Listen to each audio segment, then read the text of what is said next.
And welcome back. This is your man Warrior, and this is another patron roster review. This is Nilox. Nilox is from 808 MSK 808. Nilox is one of my fellow patrons, and he wants to know about his raid teams, basic raid teams to build, his arena, what's it look like, and how can he make some modifications to it, some ships as far as how to kind of tweak his ships. He also wants to know a little bit about mod organization, so we'll touch on that here in just a second. And then also he moved from one side of the world to the other, and in that it's totally screwed up his payout, and he wants to know if there's anything he can do about that, or what do you do about that. So let's start with that first. His arena reset was at 6 p.m. local time, which then he moved, and now it's at 5 a.m. Currently, there is nothing that can be done about that other than moving back, which I know you don't want to do. So, you are where you're going to be at 5 a.m. That makes for a highly inconvenient payout, because you would probably have to start your climb somewhere in the ballpark of 3:30 to 4 a.m. every day. So unless you're going to get up that early for working out or something like that, you're probably just going to have to accept your arena rank is never going to be in the top 10. But you can build a top 10 team. You have the characters. So if we're going to tweak this team and make it harder to beat on defense and better to zip through opponents on offense, I would keep your Darth Maul lead. You can even keep your Darth Vader, Darth Nihilus, and Emperor Palpatine. I was going to tell you, because you had a different team in here last time I looked, you were 20th and you had Sith Assassin not in here. I was going to tell you to put Sith Assassin in here and keep Savage in here. And so with Savage, you could Zeta his unique, and so that would really give you a cleanser that you desperately need for your team. And you did have him when I checked in here earlier. You did have him in your team, and so I'm guessing you pulled him out for Sith Assassin. But actually, Savage and Sith Assassin are an amazing combo. So I would have Sith Assassin and Savage, Darth Maul, Darth Vader, and Darth Nihilus. That would be the team. Darth Maul is going to be hard to hit with all of the dodge, so will all of the Sith, of course. Savage is durable, especially with his Zeta. Darth Nihilus is tanky, Darth Vader is tanky, and they'll both become faster with Sith Assassin. And Darth Maul, of course, and Sith Assassin with all the stealthing. Sith Assassin will put herself into stealth a lot. So I would actually take Emperor Palpatine out, though. So I would take your top 6, take Emperor Palpatine out, because Emperor Palpatine's a liability against rebels if he's not in the lead position, and he's not. And then I would just try and get your Sith Assassin as fast as possible. Currently, you have Sith Assassin at 187 with 36 speed. That for the top 20 is just not going to cut it. You may be able to cut into the top 20, but to stay up there and be competitive, especially defensively, you're going to need the speed at least to 220 or more, which is going to be about 80. You'll want about 80 speed additional on her. With 30 speed arrow, you should be able to get her up pretty easily to 80, because then all you need is plus 10 secondaries on the remaining 5, and you should have at least 5 other plus 10 speed secondary mods for an arena team. If not, you're going to have to go into the mod store and start buying them, so that way you can make sure you have some secondary speeds that are good like that. As far as the raid teams, you know, you're kind of on the border of being totally ready to go and kind of not. You got a little bit more work to do. For phase 1, I still recommend the Jedi team because you don't have a General Kenobi. So because of that, I would still say Jedi. You know, your Qui-Gon Jinn, of course, Jedi Knight Anakin, of course. Ahsoka, because you're using Jedi Knight Anakin, but you're going to have to gear her up more. But she does gain life and whatnot, so she can kind of take care of herself. And then I would probably put in Luminara and Barriss as the next 2, since they're already up. But the problem with that is Barriss is only a 6-star, so you're probably using Jedi Consular. However, Barriss is the better of the 2 as far as the healing, and of course she has future potential in arena and whatnot. So for now, I would use your top row, and I would just take out Barriss Offee, and you've got 5-7 stars. So there's your team for phase 1.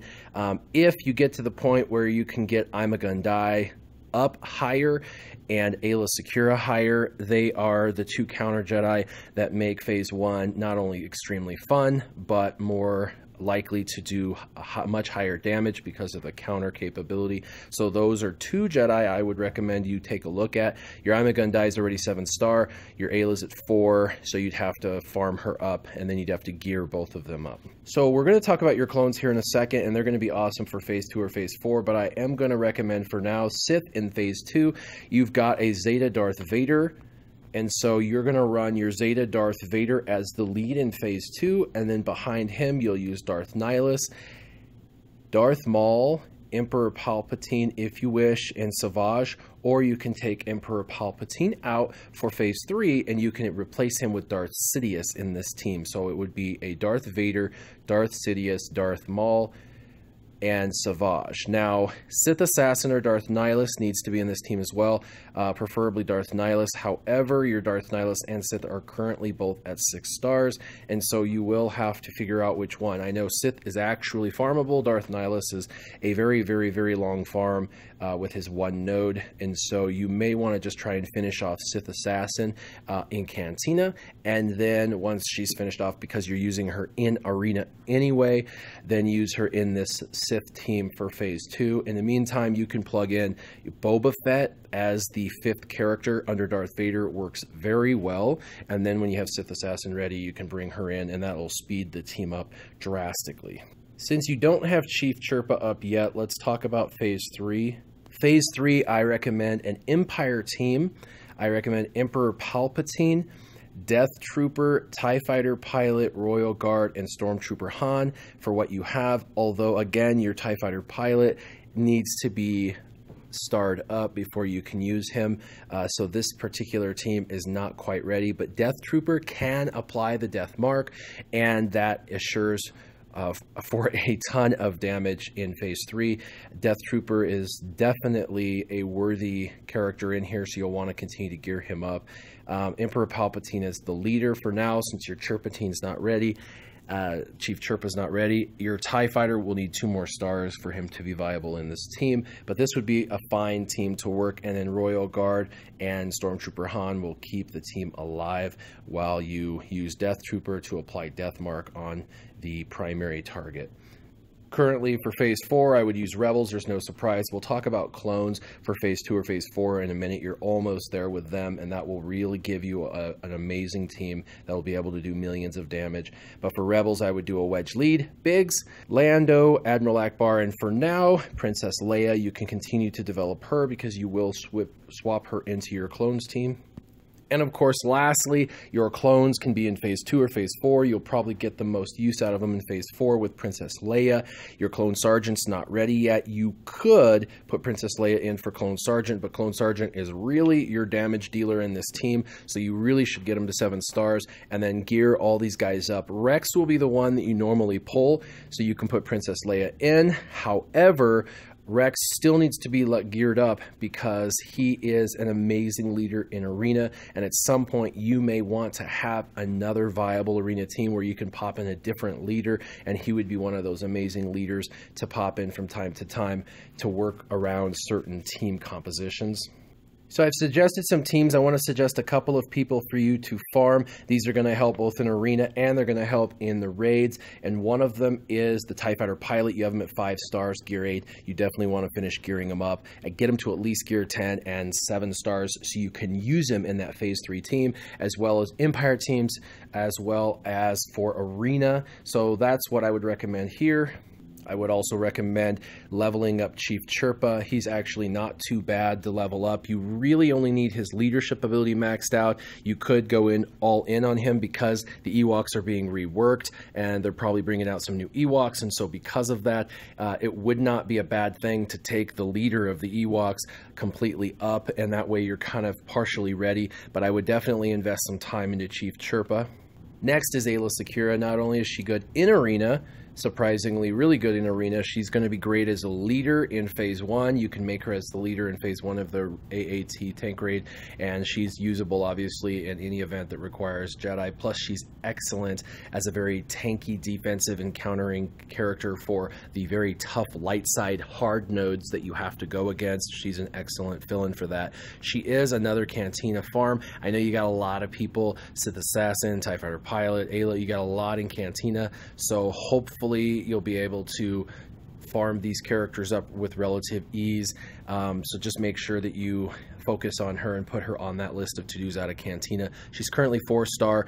I would put her a lower priority than TIE Fighter Pilot in the Cantina, and I would put TIE Fighter Pilot on a lower priority over Sith Assassin. I would put Sith Assassin #1, then TIE Fighter Pilot, then Aayla Secura. I'm sure you're farming the heck out of him already. He's Gear 8, 5 stars. You want to continue to develop Chirrut, and you want to continue to get his stars, his shards through the shipments. I know you don't have a 7-star base, but Chirrut does bring another level of damage and durability with his heal and his buffs that he can bring to the team for a Rebel squad. So if you're looking at using Rebels in Phase 2 or Phase 4 of the raid, like I recommended in Phase 4, Chirrut adds another dimension to that team and durability to that team that you really need. So continue to develop him.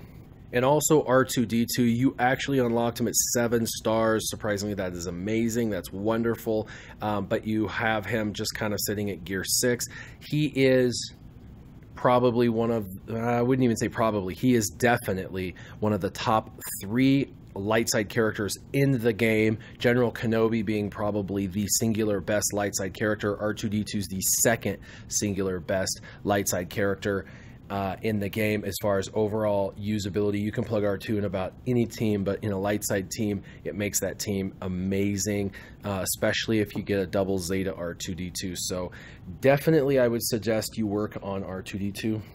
Now let's look at your ships. You're not doing bad at all. You're pretty much always climbing into the top 50 each day, but I see that you're using Sunfac in your primary lineup and you're using Geonosian Soldier in your primary lineup. So what I see is 2 tanks, 2 attackers, and then you're actually technically 3 attackers with Wedge, TIE Advanced, but you don't have a ton of target lock. You know, Sunfac can do target lock, Biggs can do target lock, and TIE Advanced can do target lock. So I would try and get a little bit more target lock in there, and I would pull some of the slower ships out of your primary lineup. They're not so bad in your backup lineup, but not in your primary. So I would use your Admiral Akbar like you're using, and I would use your Biggs like you're using, and your TIE Advanced like you're using. But I would start working on these other 2 TIE Fighters, the TIE Fighters and the TIE Fighter Pilots, both the Imperial TIE Fighter and the First Order TIE Fighter, and I would have them in your primary lineup. So you will have 3 TIEs with Biggs, and then I would add 5's ship into your primary lineup. He does dispelling on his basic because you need a dispeller when you're going against other teams, especially if you got target lock, which you will with the team I'm suggesting. Definitely have it laid down very nicely on every character. You'll also put offense down, defense down, and Umbaran is one of the faster ships, and he's one of the tankiest ships in the game. Even though he's not a taunting tank, he is definitely one of the 2 tanks in the game, one of the 2 best tanks in this ship's arena. So for sure I would put Umbaran in with Biggs, so you have 2 tanks, 1 taunting, 1 not taunting, so you can focus on that. And then in your first lineup backup, I would have the Scimitar. That way, as soon as you lose one of your ships, Scimitar can come in and can throw that retribution onto either Biggs or the Umbaran. Umbaran is an excellent option to throw the thing on. If they go ahead and shoot through your Biggs, you could throw retribution on 5's. Then of course you've painted the other side with a bunch of target lock, and of course 5's can do an AoE on all target locked characters, but so can Slave 1. So now you bring Slave 1 in from your backup. Slave 1 should be your second, although you could bring him in anytime if you have an opportunity to bring him in to do an AoE damage with his photon torpedoes. And lastly, because you have, this is your strongest ship, he adds protection back, he calls assists, and he's very tanky. I would suggest in your 3rd slot in the backup, Jedi Consular Starfighter. He's just kind of the most all-around balanced ship in the game. Now, I know that a couple of ties aren't completely ready to go, so in the meantime, if you're trying to figure out what to do, you could use your Sunfac, Geonosian, and your Wedge ship as 2 optional ships to plug in as fill-ins for now until your other 2 TIE Fighters are ready. But your other 2 TIE Fighters are close. They're just not quite there. Both of them are Gear 9. You'll want them to be Gear 10 at least, and their ability is at level 7, and their ships at 7 stars as soon as you can get them there. So make sure that you're farming them there. So you're doing well in Arena, you're doing well in the Squad Arena. The last thing you asked about was mod management. How do you handle that? And really there's two ways of doing it. One, get every character you can to level 50. It costs about 400,000 credits to get a character up to level 50.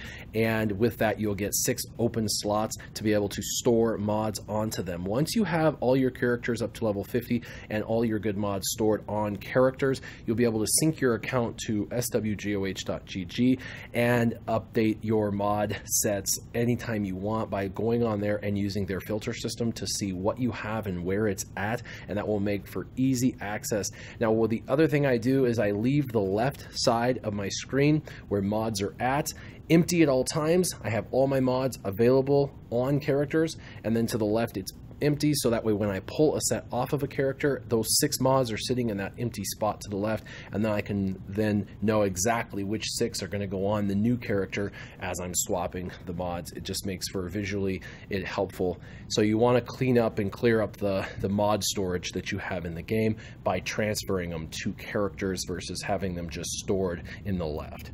I hope this has helped. If anybody has suggestions for Nilox, make sure you leave them in the comments down below. Keep your gaming on. Warrior out.